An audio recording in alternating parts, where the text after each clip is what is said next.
Praise the lord. ఈరోజు దేవుని వాక్యము, దేవుడు తగిన సమయమందు మిమ్మును హెచ్చించున్నట్లు ఆయన బలిష్టమైన చేతి క్రింద దీన మనస్కులై ఉండుడి.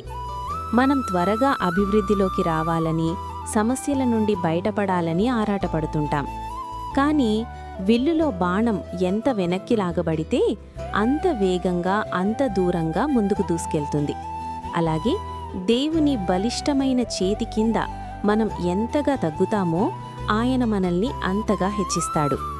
తగిన సమయం అంటే దేవుని సమయం. అప్పటి వరకు ఓపికగా, విధేయతతో ఆయన చేతి నీడలో ఉండడమే మనకు క్షేమం. యోసేపు 17 ఏళ్ల వయసులో బానిసగా అమ్మబడ్డాడు. ఆపై చేయని తప్పుకు జైలులో వేయబడ్డాడు. దాదాపు 13 సంవత్సరాలు కష్టాలనుభవించాడు. అయినా ఎక్కడా దేవుణ్ణి నిందించలేదు, గర్వపడలేదు. చెరసాలలో కూడా తోటి ఖైదీలకు సేవ చేస్తూ దీనమనస్కుడై ఉన్నాడు.